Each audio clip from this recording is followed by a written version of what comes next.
Hola, ¿cómo están? Vamos a continuar con la teoría del consumidor y ahora nos corresponde analizar el equilibrio que puede conseguir el consumidor dadas las condiciones que nosotros habíamos hablado en los dos capítulos anteriores, de las dos sesiones anteriores. ¿Ok? Entonces, lo que vamos a hacer en esta parte es juntar lo que vimos en primer lugar, que eran las preferencias de los consumidores representadas por las curvas de indiferencia, y posteriormente la restricción presupuestaria. Y analizar cuándo ellas actúan en forma conjunta y la respuesta que va a tener el consumidor ante esa situación. ¿Ok? Entonces, respecto de la canasta o el óptimo del consumidor, debe satisfacer dos condiciones. Primero, debemos estar sobre la línea presupuestaria, es decir, gastando todo el presupuesto, y debe esta combinación de bienes producir la mayor preferencia posible, o sea, maximizar su utilidad, dicho en palabras más económicas. ¿Cómo lo vamos a conseguir? Bueno, sabemos y tenemos cierta información respecto en qué consiste la condición de preferencia del consumidor representada por las curvas de indiferencia. Nosotros hablamos de una relación marginal de sustitución, es decir, la tasa a la cual el consumidor está dispuesto a cambiar vestidos por alimentos y mantener el mismo nivel de utilidad. Esa pendiente, ¿cierto?, es lo que nos va a dar a nosotros una especie de tasa de cambio en las preferencias del consumidor. Traspasándolo esto a dos bienes en términos un poco más genéricos, podríamos decir en términos no de dos bienes con nombre y apellido, sino que más bien de dos bienes en términos genéricos, lo vamos a llamar bienes X e Y. Y por tanto ahí la relación marginal de sustitución es el cambio en la cantidad consumida del bien Y ante el cambio en la cantidad consumida del bien X, manteniendo la misma utilidad total. Por otro lado, tenemos la pendiente de la recta presupuestaria, que lo vimos en la sesión anterior, es la relación de precio de ambos bienes. El precio del bien, en este caso alimento, dividido por el precio del bien vestido. Si eso también lo hacemos en términos genéricos, la pendiente es el precio del bien Y, que está en el eje vertical, y el dividido por el precio del bien que está en el eje horizontal, que es el bien X. ¿Ok? Ahí tenemos entonces el planteamiento. La recta presupuestaria tiene una pendiente constante, pero la curva de indiferencia tiene una pendiente o relación marginal de sustitución que va variando, porque eso depende de la abundancia o escasez relativa de los bienes y cómo eso afecta a los gustos de los consumidores. Entonces, por lo tanto, se puede decir que la satisfacción se maximiza en el punto en que ambas son iguales, tanto la relación marginal de sustitución como la relación de precios representada por la curva en este caso, la línea presupuestaria. Como lo vamos a ver en un minuto más, las pendientes de la curva de indiferencia y la pendiente de la línea presupuestaria se van a igualar. ¿Ya? Es una condición de maximización, pero en el fondo tiene una explicación muy lógica, que es el consumidor, dado sus limitaciones, hace lo mejor que puede hacer consumiendo dos bienes. Y eso, además podemos decir que la satisfacción se maximiza cuando la relación marginal de sustitución de A por B, en este caso, volviendo al ejemplo de alimentos y vestidos, es igual a la relación de precio entre A y B. Esto en un gráfico lo vamos a ver de la siguiente forma. Y atención con esto. Vamos a decir, ¿por qué no ocurre la maximización de utilidades cuando no estamos en este punto de equilibrio, que es pendientes iguales? Bueno, nosotros tenemos el mismo ejemplo, donde tenemos un precio de vestido igual a 2, un precio de alimento igual a 1 y un ingreso total de 80, que es su presupuesto además. Y tenemos entonces que en el punto B hay una pendiente, que ustedes la ven acá, de la curva de indiferencia, o tasa o relación o tasa marginal de sustitución, ¿cierto? Que es, por decirlo de alguna forma, de un mayor valor que la pendiente de la recta presupuestaria. En este caso, podría ser que tenemos una relación 1 a 1, o sea, intercambia el consumidor 10 unidades de vestido por 10 unidades de alimento, 10 por 10, ¿ya? Y él queda, en respecto a su utilidad, queda igual. Pero resulta que cuando el consumidor hace eso, libera 10 unidades de vestido dejando de comprar 10 unidades de vestido. Pero como el vestido vale 2, libera 20 unidades monetarias, o 20 dólares si quieren, y con eso no solamente compra 10 unidades de alimentos, sino que puede comprar 20 unidades de alimentos con ese mismo recurso que ha liberado. Por lo tanto, es evidente que en el punto B puede mejorar su posición relativa. O sea, puede quedarse igual a través de su curva de indiferencia, pero evidentemente que al liberar recursos que son más caros, puede comprar más del otro, siendo que está dispuesto a cambiarlo uno por uno. O sea, puede conseguir, en este caso, más alimento por el mismo presupuesto, o con el mismo valor. Pero es porque para él, en este caso, el vestido no es abundante y por lo tanto es prescindible para algo que para él es más valioso, que es más escaso que el alimento. ¿Te fijas? Entonces, este consumidor va a llegar a la conclusión que aquí no le conviene estar porque puede mejorar su posición. ¿Ya? Ahora, también está la otra posibilidad, que el consumidor tenga un presupuesto y quiera alcanzar un punto como D. Bueno, eso no va a ser posible. ¿Ya? No va a ser posible porque este consumidor, en el fondo, está en un punto inalcanzable de su canasta de consumo. Porque no tiene presupuesto a comprar de los dos bienes si es que no se pasa de su presupuesto. Entonces, finalmente, lo que vamos a observar es que el consumidor se va a ubicar en un punto como C, donde no puede hacer ningún intercambio de un bien por otro que le permita seguir aumentando su utilidad. Y justo en ese punto se da la condición que la relación marginal de sustitución es igual a la relación de precio. En este caso 0,5, en este ejemplo. ¿Ya? Eso depende de cada persona y todos los ejemplos van a ser distintos. Pero en este caso lo que siempre es igual es que en ese punto de maximización de utilidades, la relación marginal de sustitución, o sea, la pendiente de la curva de indiferencia, es igual a la pendiente de la recta presupuestaria, que es la relación de precios de ambos bienes. ¿Ya? En este caso particular, el precio de alimento dividido por el precio de vestido. Y en este caso más particular aún, es 0,5, es decir, 1 dividido por 2. ¿Ok?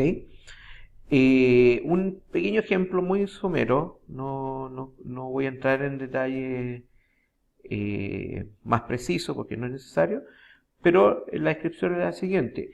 Hay grupos de consumidores que se van a tener que decidir para un cierto presupuesto por un tipo de auto. ¿Ya? Entonces vamos a asumir que los autos tienen dos grandes características. ¿Ya?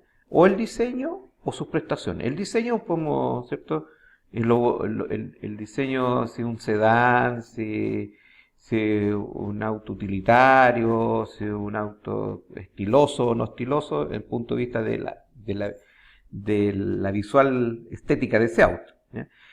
Y lo otro, grupos de características, que la vamos a agrupar en una sola, que son las prestaciones. Es decir, si el auto es cómodo, tiene buenos asientos, si tiene aire acondicionado, una buena radio, parlante, calefacción en los asientos, no sé, miles de cosas que se han inventado para los autos.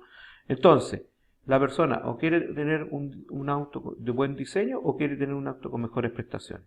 Y así se definen estas curvas de indiferencia. ¿Ok?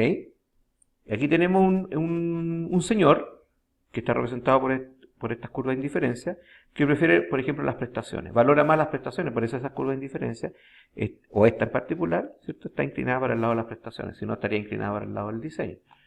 Siendo así, habría una línea presupuestaria que represente el valor del auto, ¿ya? Y él, en el fondo, lanza el mensaje a los fabricantes de automóviles que él está dispuesto a pagar 7.000 por prestaciones y 3.000 por diseño. Y hay un fabricante de autos que se va a preocupar de eso, de proveerle el modelo de auto que él quiere, ya de acuerdo a estas preferencias. Muy genérica, todo lo que ustedes quieran, pero para el ejemplo cómo los gustos definen también las características de los fabricantes. Y aquí tenemos el ejemplo al revés. ¿ya? Otro grupo de consumidores, otra curva de indiferencia, más inclinada hacia el diseño que hacia las prestaciones, y por lo tanto, claro, hay otros fabricantes de autos que van a sacar vehículos, ¿cierto?, que sean estilosos, de buen diseño, y a lo mejor con pocas prestaciones, porque hay un presupuesto para fabricarlo. ¿Ya? No puede tener un espectacular diseño y espectaculares prestaciones porque no costaría $10.000. Es un poco el uso que se le puede dar. Una aplicación relacionada con el equilibrio del consumidor es lo que se llama una solución de esquina. En el fondo, las curvas de indiferencia, yo se las voy a mostrar inmediatamente, tienen una cierta inclinación. Por ejemplo, aquí tenemos helado y yogur, ¿ya? El consumidor, evidentemente aquí, prefiere el helado. ¿Cómo yo sé que prefiere el helado? Porque el helado, frente al yogur, tiene unas curvas de indiferencia, este es un pequeño mapa de curvas de indiferencia, que está inclinado hacia el lado de los helados. Además, su pendiente así lo confirma también. Porque tú cuando te mueves a lo largo hacia la derecha, vas aumentando tus preferencias rápidamente por helado. En cambio, cuando tú te mueves hacia arriba, hacia verticalmente, tú no aumentas mucho tu utilidad. ¿Ya? Eso es por la práctica de conocer cómo funcionan las curvas de indiferencia. ¿Ya? Entonces, cuando eso es así y hay una cierta línea de presupuesto, lo que puede terminar ocurriendo es lo que se llama una solución de esquina. Es decir, el consumidor consume solamente helado y nada de yogur. Y eso es muy habitual. A veces, entre tantos productos, uno consume de un tipo y no de ningún otro. ¿Ya? O sea, no sé, a lo mejor a alguien le gusta tomar cerveza o vino y solamente toma cerveza, no toma cerveza y vino. ¿Te fijas? Es porque tiene curvas de indiferencia de este tipo y dada la restricción presupuestaria, siempre termina comprando un determinado bien. ¿Ya? Aquí está la explicación un poquito más técnica, que la vamos a ver también en clase, va a quedar en los apuntes. Y se da, cierto, que en el fondo, bajo ciertas condiciones, la relación marginal de sustitución es distinta a la relación de precio, porque no hay un punto de tangencia propiamente tal. ¿Okay? Otro punto que quiero comentarles para terminar esta parte del equilibrio del consumidor, que es bueno saber que existe el concepto de la utilidad marginal, que mide la satisfacción adicional que reporta el consumo de una cantidad adicional de un bien. Por ejemplo, la utilidad marginal de un aumento del consumo de 0 a 1 unidades de alimento. O sea, no consume nada y pasa a 1, esa utilidad es 9. ¿Ya? Pero cuando pasa de 1 a 2, la utilidad ya no es 9, es 7, es positiva, pero más pequeña. Y cuando pasa de 2 a 3 unidades, por ejemplo, baja a 5. ¿Ya? Eso es lo que el concepto de que la utilidad marginal es decreciente, es decir, valoramos más los bienes escasos que los bienes abundantes, o valoramos más aquellos bienes que lo estamos obteniendo por primera vez que aquellos que ya tenemos en mayor cantidad. Si tú tienes posibilidad de consumir 1 kilo de pan al mes, vas a valorar mucho más ese kilo de pan que el kilo de pan número 10 si es que ya has consumido 9 kilos. ¿Ok? Eso se entiende fácil, ¿cierto? Es el concepto de la utilidad marginal decreciente. Ahora, ¿para qué nos sirve esto? Que según el principio de la utilidad marginal decreciente, a medida que se consume una mayor cantidad de un bien, las cantidades adicionales que se consumen generan un aumento cada vez menor de la utilidad y por lo tanto un menor valor a pagar. Eso es lo clave, un menor valor que estamos dispuestos a pagar como consumidores. ¿Ok? Ahora, ¿qué tiene que ver esto con las curvas de indiferencia? Están implícitas en las curvas de indiferencia. O sea, eso es lo valioso. En las curvas de indiferencia está capturado esta situación. No tenemos que hacer una nueva teoría. Tenemos que reconocerla solamente dentro del mismo modelo. Y entonces, si el consumo se desplaza a lo largo de una curva de indiferencia, la utilidad adicional derivada del consumo de más de un bien o de unidades de alimento debe contrarrestar la pérdida de utilidad causada por la reducción del consumo de otro bien, en este caso vestido. O sea, si aumentamos la cantidad consumida de alimento, vamos a tener una utilidad marginal positiva debido a este aumento en la cantidad de alimento. Pero va a ser contrastada por una disminución en la utilidad marginal debido a la cantidad que está disminuyendo en vestido. ¿Por qué? Porque sobre una curva de indiferencia tienes que aumentar uno y disminuir el otro. Porque no puedes estar aumentando los dos porque eso quiere decir que la utilidad total está aumentando. Y lo que no puede ocurrir en una curva de indiferencia es que la utilidad esté aumentando ni disminuyendo. Por lo tanto, la suma de estos dos tiene que dar 0. Dado eso, que es lo mismo que está en la lámina anterior, reordenamos, ¿ya? Observamos dónde está esa pendiente. ¿Te acuerdan que el delta B, delta A es la pendiente de la curva de indiferencia? La hemos localizado y esta pendiente es igual a la utilidad marginal de A dividido por la utilidad marginal de V. Pero como esto, que es la definición de pendiente, es también la relación marginal de sustitución de vestido por alimento. ¿Te fijas? Entonces, hemos metido en la fórmula las utilidades marginales que nos van a servir para valorar los bienes.